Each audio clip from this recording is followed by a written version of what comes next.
Escaping someone who tried to end your life might seem surreal at the time, but when you go to tell your story later on, the reality of the events will come rushing back, and the realization of what happened could be overwhelming.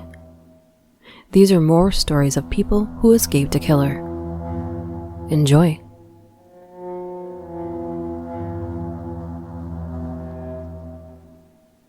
I was 15 or 16 at a party. I went outside on a balcony for a smoke with someone I was talking to.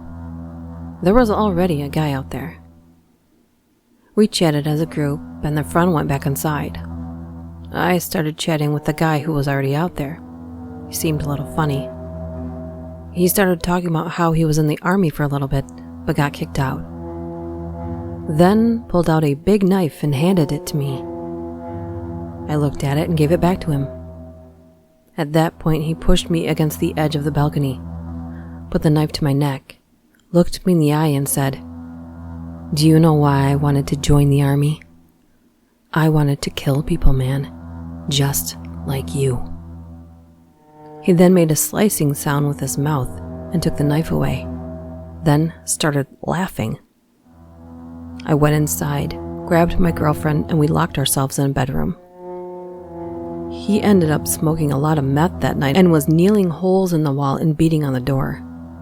I slept with my knife under my pillow. The next morning, he seemed totally normal, except for the fact that he turned his jeans into shorts. Oh my God.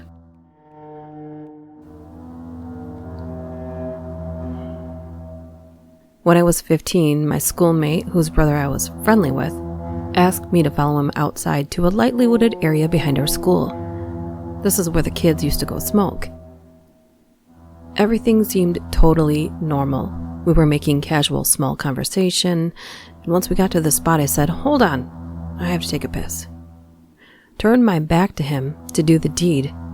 The next thing I felt was a super hard punch to my upper right back. Turns out his punch was actually a stab, specifically with an 8-inch knife. He was kind enough to A, inform me I'd been stabbed, B, remove the knife. Survival instinct kicked in and I fell to the ground pretending to be dead, because he would have kept going otherwise.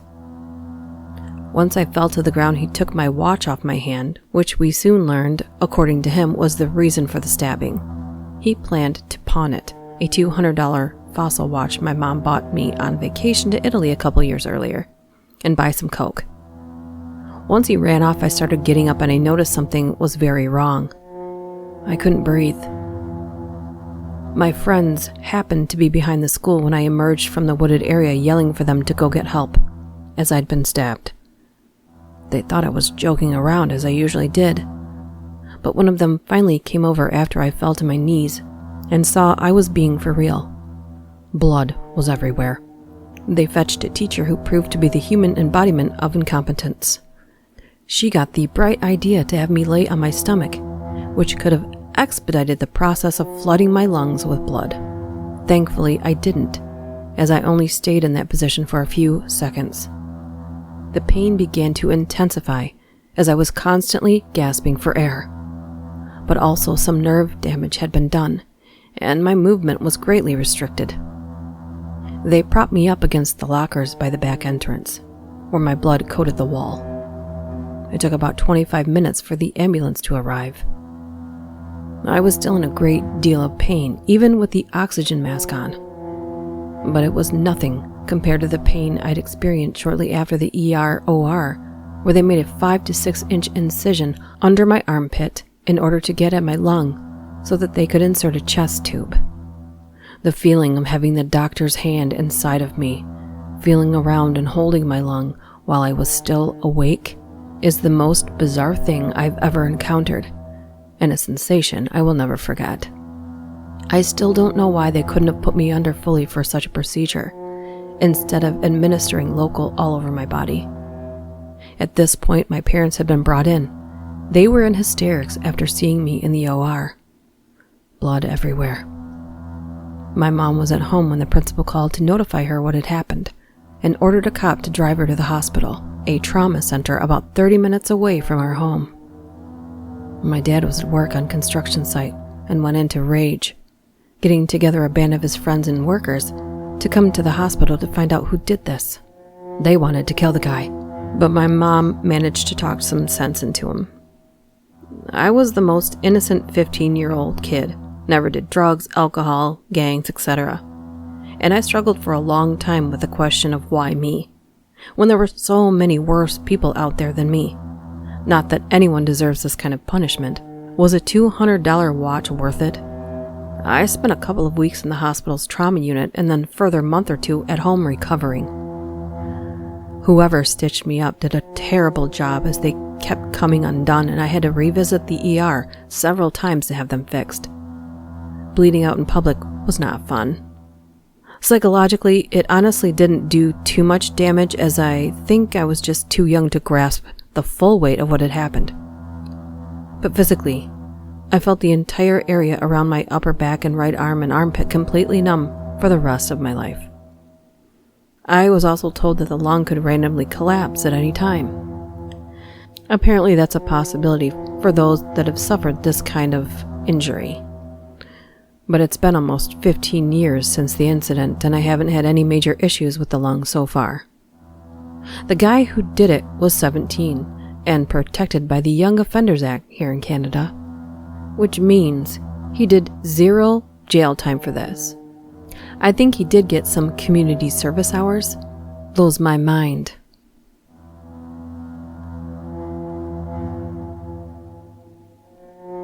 Around a decade or so when I was a kid, my family and I took a trip to Tanzania for safaris.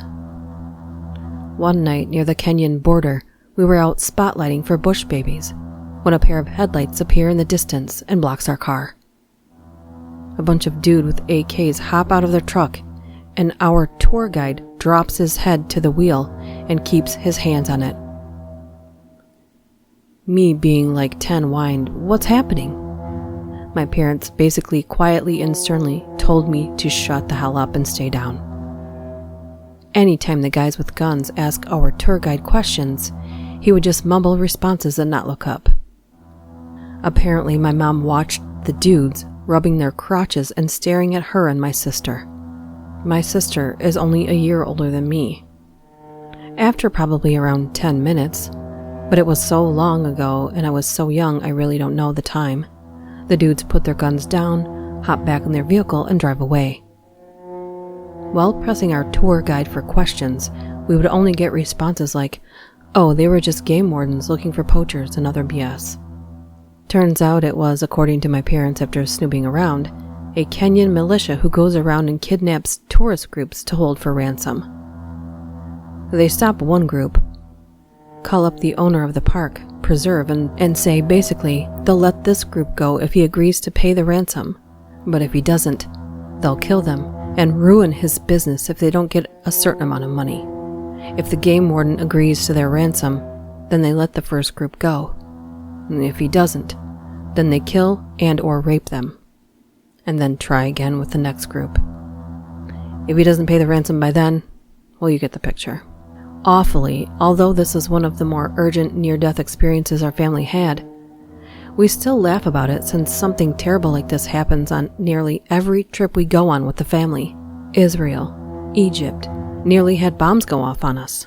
South Africa got stuck in a river with a very territorial hippo, and Jeep stuck on a termite mound with a very mad leopard stalking us. Also in Tanzania, I stuck my face in a boom slang and didn't notice. India, something else happened, but I don't remember. It's a running gag with our family at this point, and we just assume that any family trip we take, something terrible is going to go wrong. So many weird random things happen to our family that our friends ask, "What happened this time?" after each trip.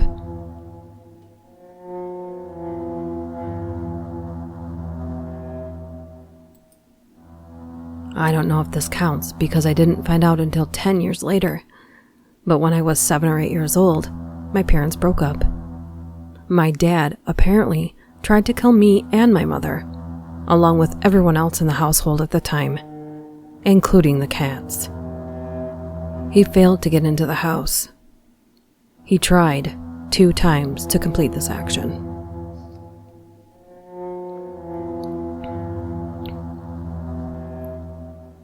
In my late teens, I used to buy weed from random dudes in projects, low-income housing. One day we gave some money to a guy named 40. He took it, went inside one of the buildings. We waited in the car for several minutes. We started to think he had taken our money and left. Right about that time, a car full of coked-up white dudes pulled up beside ours. Apparently my friend owed them money. They pointed a gun at him and said that if he had enough money to buy weed, then he could pay them back. I really thought they were just going to shoot us and drive off like it was nothing. I hadn't even done anything wrong. I thought I was going to piss my pants.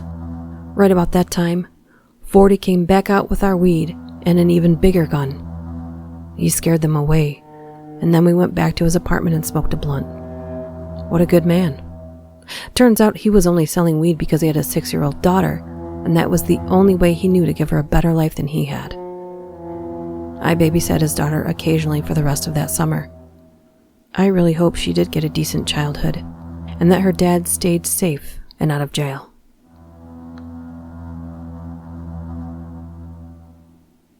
My brother has BPD and is completely incapable of controlling his emotions. He saw red and came at me with a steak knife and stabbed me several times in the neck. I guess I was lucky in that most of the stabs glanced off me as I was protecting myself with my arms. He didn't really strike any clean shots where it could have caused me to bleed seriously, but he wasn't really aiming. A few inches to the left, and he would have hit a major vein.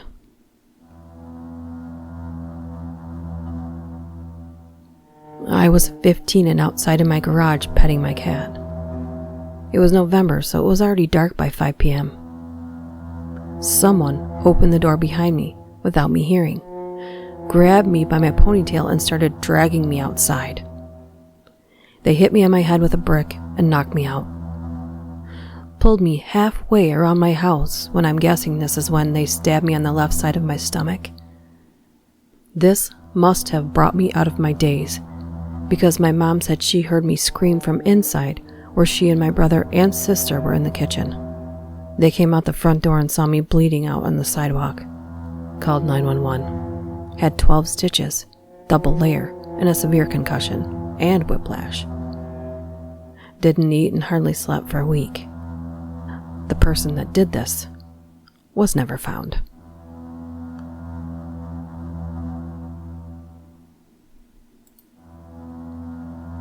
Sophomore year of college, went with a friend to hang out at his old college.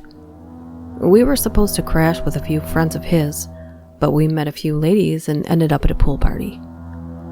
Next day, went home and my friend started getting calls from one of his buddies, asking if we'd seen him. Turns out in the middle of the night, a few guys broke into his house, kidnapped my friend's buddy and roommate, took their car and drove them out in the middle of nowhere and executed them. I guess it was part of some gang initiation. I was supposed to have been sleeping there with my friend. Sometimes, I still think about it and get the shivers.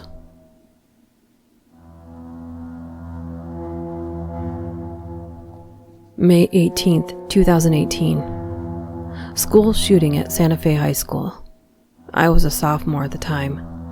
Don't really want to dive into all of the details, but I remember running through the grass, thinking that they were shooting into the crowd of kids running. Scariest moment of my life, but at least I'm here for the 1-year anniversary of it all.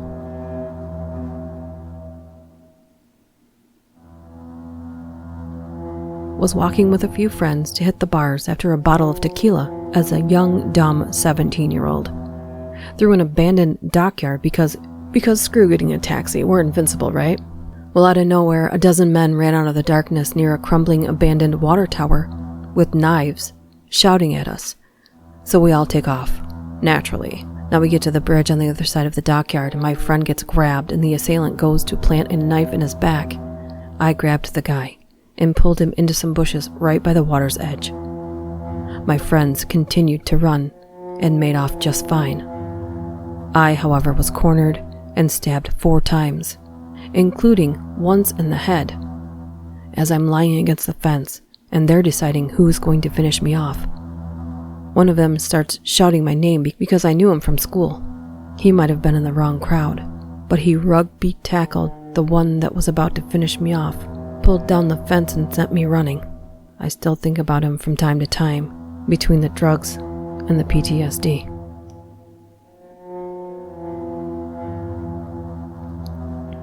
I was abducted at a gas station during undergrad. The locks on my car were broken. As soon as I got back in, a strange man came in and forced me to drive him to an ATM. I'm paralyzed with fear, so any sense or reason I had went out the window. He claimed he worked at Wendy's, and for my generosity, he would give me all the Wendy's I ever wanted. On the way to the ATM, he showed me pictures of his daughters on his clearly stolen cell phone. Then a Whitney Houston song came on the radio and he starts bawling his eyes out and screaming, "Why do all the good people have to die? Only bad things should happen to bad people." I go to the ATM, take out cash, give it to him thinking it's over. He then makes me get back in the car and drive him somewhere else. We pass by some train tracks and I'm thinking this is it. This is where I'll be murdered.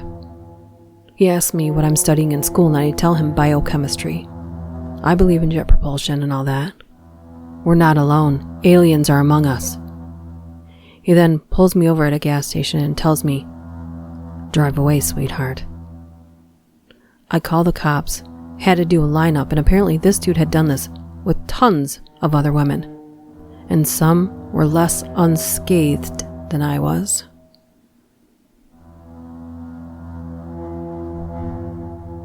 Some time ago when I was around 14, I found a second-hand guitar advertised online for very cheap. I went ahead and contacted the seller, who ended up being someone who studied in the same school I studied in. So I went to his house and found that the guitar had no strings, which was not a problem to me. But we got to an agreement of him putting new strings in the guitar if I went with him downtown to purchase them. So of course I said yes. We get downtown, get the new strings, and while getting back, a random guy approached us and started asking for money. I paid no attention, but then this random guy pulled out a fire gun and pointed at us. He said that he was the guy in charge of the zone that we happened to be walking around, and that we must pay him in order to cross by. I was kind of in shock, but then the guy I was with, the guitar seller, started a discussion with the guy who had the gun, and while they were doing that, the seller told me to run, and with no doubt I started to run away as fast as I could, right through the middle of a street, and between running cars, something obviously dumb, but I was in shock. So that was my reaction. I remember when I started to run, that guy still had the gun pointing at us. So while I ran, I was weirdly expecting the sound of a shoot. But luckily, that never happened.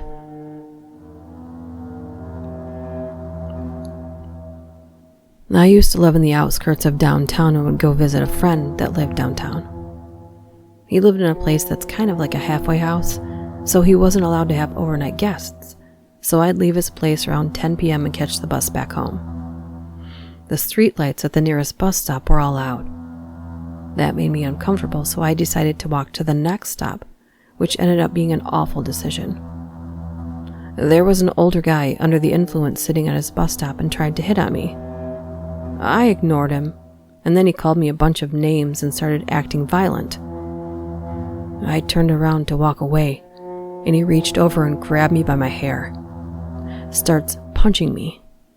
We fall to the ground, and then he starts slamming my head into the concrete repeatedly. I was so focused on trying to fight back, I never screamed or anything. A minute later, a group of men end up pulling this guy off of me, restrain him, and call the police. If those guys had not been in that area, I probably would have died because the old guy was not slowing down.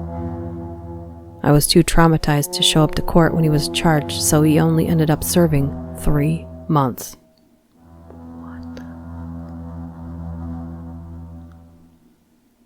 I was walking to a bus station at 6 o'clock in the morning. Some dude on the sidewalk pushed me over and sliced my throat with a knife, then walked off. Luckily, his knife was blunt, so I got away with a nice scar. I asked a guy who witnessed the whole thing to help me call the police, and he said, "Nah." Then I just went on with my day.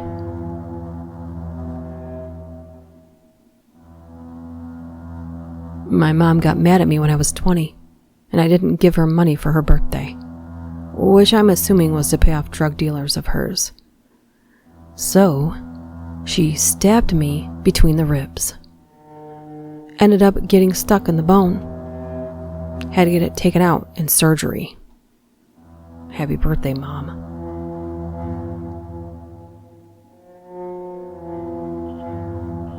I went to Trafalgar Square for New Year with my friend about 18 years ago. We got totally sloshed on whiskey. Fantastic atmosphere, hundreds of people walking around. From memory, I must have looked really drunk. That's whiskey for you. Went for a stroll outside the bar on my own, stumbling probably, grinning ear to ear, when a stranger took my arm and started walking away with me. I was so out of it, I just went along. We bumped into a couple and I very quietly pleaded that I didn't know this person. Thankfully, they stopped and pretended they knew me and dragged me back. Terrifies me to think of what would have happened if they didn't catch on.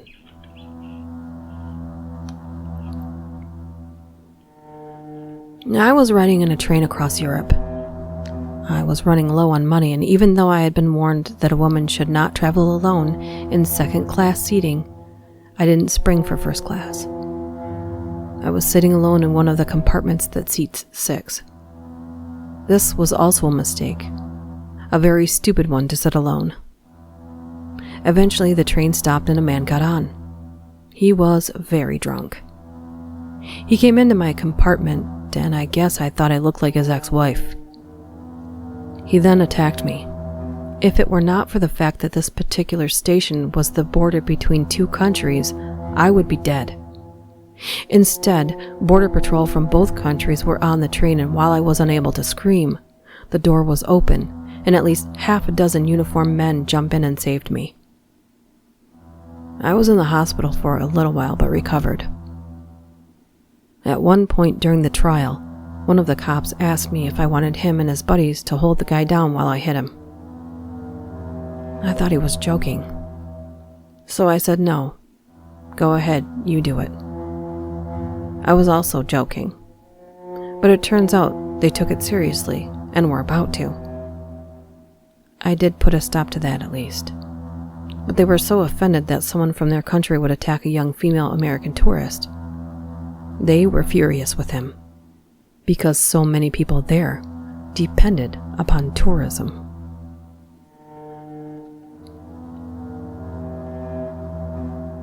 I was doing volunteer work in Central America, working in a really bad area of the capital city. It was a slum built on top of the city's garbage dump. The whole place reeked of trash, and there were large metal cylinders coming up out of the ground throughout the area to vent the gas from the decomposing garbage underground. As a fellow volunteer, I walked down a dirt path. 2 men approached us. I'd never seen them before. They were acting strangely, but I just thought they were drunk or high. A lot of people in the area drank rubbing alcohol to get drunk, since it was the cheaper option than beer or liquor. Over time, drinking the rubbing alcohol would really mess with their brains. As the men got closer, they began acting really friendly. Too friendly. One of them came close to me, trying to put his arm around my shoulders. At first, it seemed like the behavior of a guy who gets happy and friendly when he's drunk. However, an alarm went off in my head, and I gently but firmly pushed him away. I tried to make it seem lighthearted and playful, like, "Hey man, what's going on?" An affectionate shove. I didn't want to make a scene, since I was a gringo. I didn't want to seem like an ugly American. This went on over and over down the whole path. He'd get close, I'd shove him off. He'd come close again. Finally, my friend and I came to a fork in the path, and he went one way while they went another.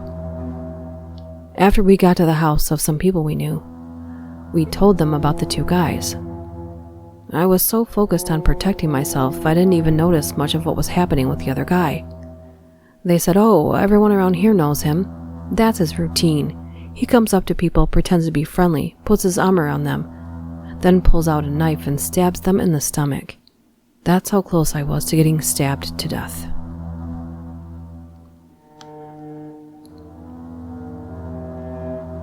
Was a bouncer at a club in LA for a minute in the 90s. Stopped some dudes clearly affiliated in a gang at the door after they refused security checks. After a few minutes of their threats, they left spewing in all sorts of warnings. A little later it starts to wind down, and because it's a little slow and we're overstaffed, I start to drink. I get a bit drunk, not wasted, but buzzed. So I tell my buddy I'm going to lay down in the back of his car for a while. A few minutes later, lying down, I realize I have to piss. I get out and stumble a few into a spot between a guard gate for a parking lot and a building for a little privacy. There's a few dozen people milling around in the front of the club. I'm about 25 feet away from the club's entrance and just off in an alleyway. While I'm relieving myself, a dude runs past in front of me, around the guard booth to my rear, and unloads a 9mm into the backseat of the car I had just gotten out of. That's when I hear bam, bam, bam, unloading it into the car. He then turns, runs back past me and down the alley into the night. Don't think he saw me at all. Nothing really came of it except my partner was convinced I was a marked man and refused to be near me for a year or so. This was about 25 years ago, so specifics are long gone, but I do remember this. My buddy was genuinely terrified by this. I don't think he knew anything about it. In fact, he seemed to interpret the event as a larger conspiracy to have me snuffed, not some random pissed off dude making a point getting jumped in. And because he ditched the car and wouldn't take my calls, it got left at that. For those concerned with the car, it was like a 1980s rusted out sedan, maybe a $500 car. Details about the slugs and number of rounds were relayed to me later by third parties. My friend and I were known in the neighborhood. People were talking about it. Also, this wasn't even the first time I was shot at. It's been a long, strange trip.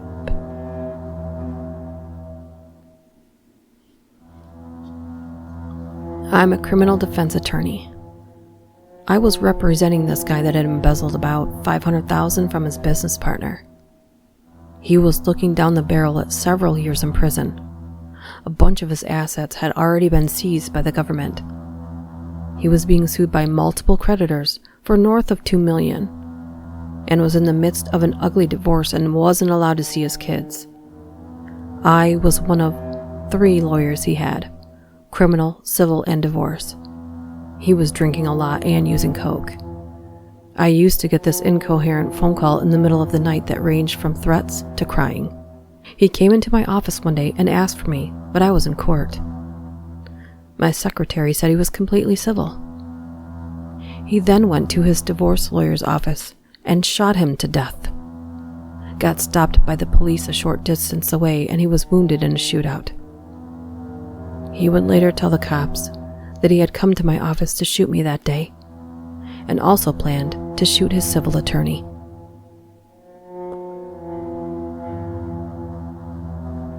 I have a friend who had a party at his parents' house when he was in high school, and a ton of random people went to it.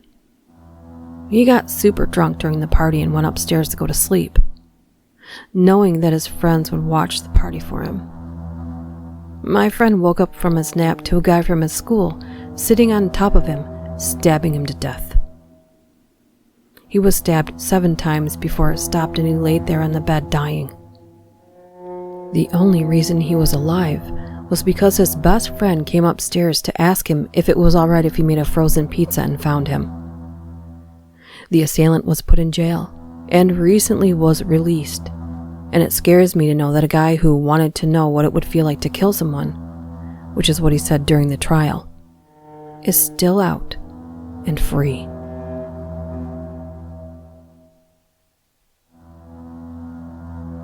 I jumped out of a moving vehicle. This was in college in a different country. There were commuter buses that takes us to and from the campus and dorms. I had to stay 30 minutes for a project, so around 7:30. By then, the commuter rush was gone. I was the only passenger, and I was sitting at front next to the driver. He was acting really shady. It was dark and rainy. He made a sudden turn off a grassy unlit hill. He said something's wrong with the tires. I said I'm getting off, but he wouldn't let me. The hills lead to a cliffside where rapes and murders have happened before. I had the pointy stick of my umbrella facing him, ready to jab if he tried anything, which he tried to reach and then grab for me. I jumped and ran straight to the highway, where another commuter bus stopped, surprised seeing a young girl coming out of the tall grasses. I saw the driver of my previous ride speeding away. Nothing was wrong with his tires.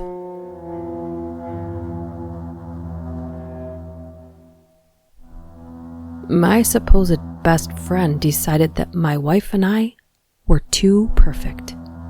Therefore, it must all be an act, and I was obviously abusing her. He was at our house after I made an awesome dinner, and we were having fun drinking and singing karaoke. I went to the kitchen to put some glasses away, came back, and leaned on the couch with him slightly behind to the left of me.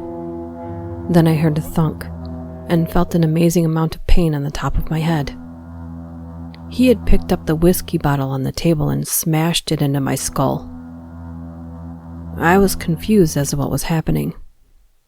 Then the blood started pouring. I didn't want blood to get everywhere, so I went to the kitchen. Dude is pacing back and forth, saying weird stuff. I thought about my gun, which was close by, but I wasn't thinking straight. He just left. I had a huge concussion, and still suffer side effects from it. My number 2 goal in life is to live longer than him, just so I can crap on his grave.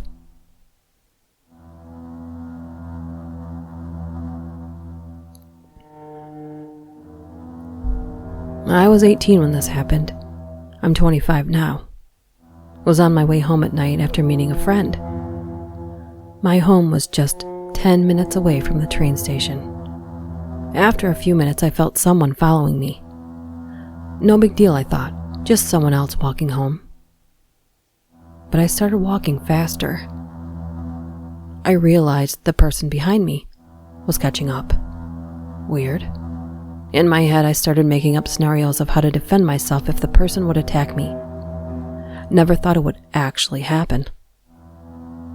That was until I felt something on the back of my head hitting me hard. I went furious. I turned around and attacked the guy. My mind was full of anger toward the stranger who I thought hit me. We were wrestling until I fell to the ground. He was sitting on top of me, strangling me. I tried to dig my nails into his eyes as deep as I could, but I started to black out. Suddenly there was this thought in my head, "Wake up, or you're gonna die." Adrenaline kicked in again, and I opened my eyes and screamed at the top of my lungs, attacking him again. This helped. He stood up and began to run. I laid there for a few seconds. Then I started to run home, still screaming. My mom was already at our door and opened for me because my screams woke her up. She immediately called the cops, and they would arrest him the same night. It turns out that he actually shot me in my head from behind. They assumed that the gun didn't work properly. The bullet didn't penetrate my skull and just stuck in there. But as far as I know, they never found out why the gun misfired. I'm glad, though. He told the cops that he already followed me a few times in the past, but never had the guts to do it. He wanted to kill me and rape my dead body.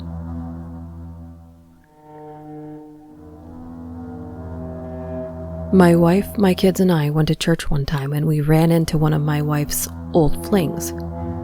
This guy followed my wife around and our daughter and kept trying to talk to them. So I confronted him about it and told him to back off. As we were leaving, he makes sure to yell across the parking lot telling my daughter goodbye. My wife forces me into the car and we leave. So I messaged this guy on Facebook and asked him what his problem was. He tells me that my wife and daughter are his friends, and I have no right to tell him who to be friends with. I told him again to back off, or I would call the police. Fast forward a week. I work every other Sunday.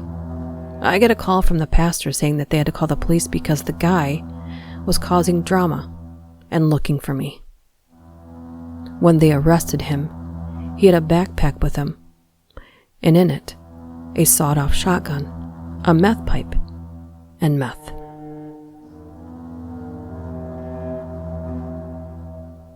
Walking home from my pregnant girlfriend's house at the time. Honestly, it wasn't a bad neighborhood. Well, I'm basically walking, just minding my own business, past these guys, maybe 3 or 4 of them.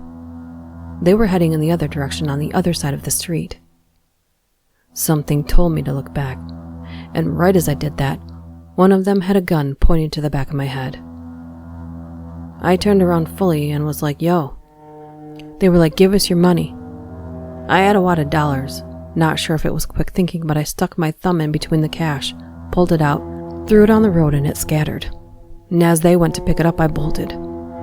These guys chased me. I just run to some dude's house who, luckily for me, was cool enough to let me in and close the door and called the cops. A few weeks later, those same dudes were arrested for robbery and killing the person they robbed. These guys were from a different neighborhood. I don't know where these guys came from.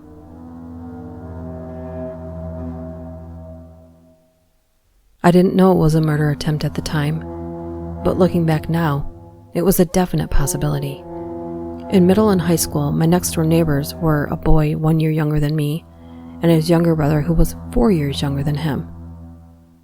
My own younger brother and I had a similar age gap. We found ourselves around each other all the time. Now, I'm a female and the rest of the group, all males, so there were just naturally times when the 3 of them would hang and I wouldn't be around. One day, my little brother, who was around 9 at the time, comes home with a porn mag and is telling me about the videos that they were watching as a little unit. Now, I have no idea if this is something that is done in your pre-adolescent circles, but it freaked me out, and I told my mom. My mom then went and told their single dad. What I didn't know was that their dad was an abusive piece of crap who beat both of the boys so badly they couldn't go to school for weeks. So no, we didn't call the police. We just filed it away and knew from that point forward never to tattle. I still carry the guilt of telling on them because it set off a chain of events I would have never anticipated. As we got older, the boys started acting out more and more, bullying other kids, vandalism, toying with roadkill. As the level-headed female in the group, I opposed all of these things. A faction emerged with me and the other neighborhood kids on one side and these boys on the other. One day I had done something to make them mad, and the oldest came at me with a large chef's knife. I didn't have shoes on, so I took off running through the backyard and crossed into the neighbors. He was hot on my tail, trailing me maybe 4 feet when I fell down. There was some sort of exposed PVC drainage pipe that had been shattered at the top, and I didn't see it and ran over it. My foot was sliced open immediately, and I went down screaming. I think it shocked him. My screaming, the sudden change of pace, and the blood. He stopped, laughed at me, then ran home, presumably so he didn't get his butt whipped. After I took care of myself, I told my mom what happened with the knife.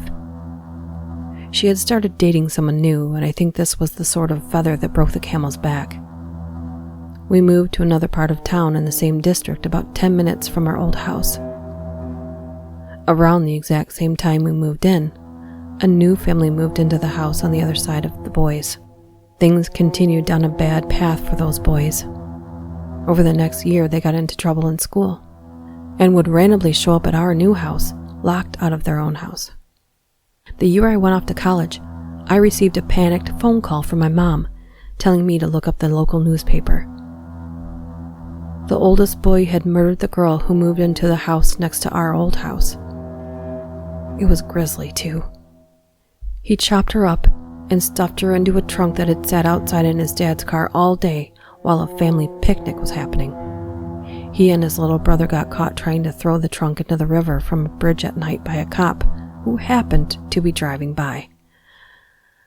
I just thought to myself, that could have been me. Both brothers have been locked up for what has to be about 10 years at this point. They were both tried and convicted as adults. Everyone in our town just wants to see them burn. But honestly, the only thing I can think about is how it might have been different if our family had reported the abuse from the onset. Maybe it wouldn't have warped their little minds.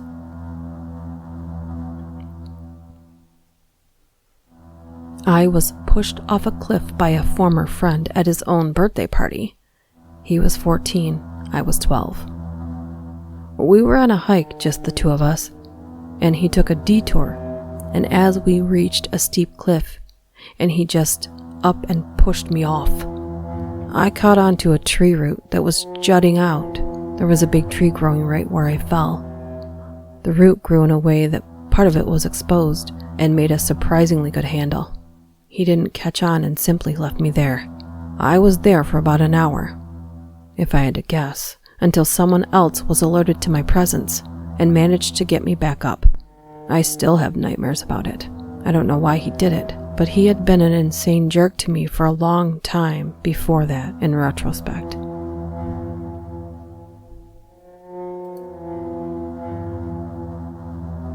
Attempted drowning in Lake Michigan by a mental patient on leave with family. I was 8. He lured me into deep water by throwing my sand shovel and pushed me under. I passed out. He was noticed and seized. They did artificial respiration on me, men on the beach. Many were medics. This was close to the end of World War II. Still very frightened of getting in over my head, and I'm 75 years old. That doesn't go away.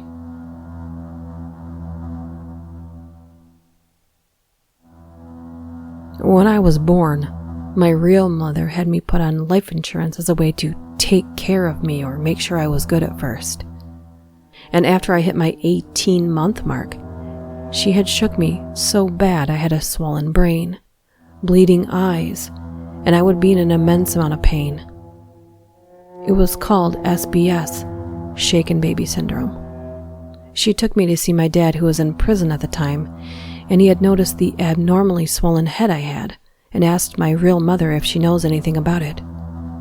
She denied it completely because she knew she was the one that did it to me. After she had left with me, my dad told a guard that there's something wrong with me and to call the police. I was sent to the ICU for children. And when I went to see a pediatrician, the doctor had called CPS on her, and I would have been put into foster care, but my aunt, who I recognize as my mom, fought for me and got custody, after my real mother was sent to prison for who knows how long. I can't remember. She's been in and out. To also recall, she tried beating me when I was 3 years old after the first time she was out of jail, and she was sent back after that. The board had a nail in it. She is a crackhead now, whose only goal is to try to re-enter my life and use me. This wasn't the only time she tried doing it. The first time I was 16, she promised me a car, then said she loves me, and that it was my dad's fault, etc., etc. I met her again at a Little Caesars, and she was acting like she missed me, denied that she ever mentioned her telling me that I'd get a car, and then after I got my first job, she tried asking how I was. I just looked at her like every emotion was drained from my body and told her to screw off.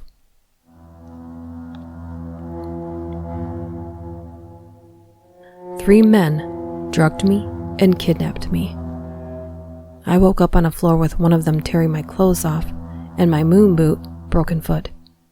I tried kicking him off with the boot, but he started knocking my head into the floor and I passed out. I woke up in daylight in a garbage bin, naked and in a pool of my own blood. I don't know how I got out of there or how I found the nearest policeman, but I then collapsed again. I woke up in a hospital with 52 stitches in my head. and 78 in and around my vulva and breasts. Doctors said it was the worst rape trauma they had ever seen. They say it's a miracle I'm alive. Don't know how I did it. The people that did it to me were never caught. I'm now a crisis trauma and PTSD counselor now, so they didn't win.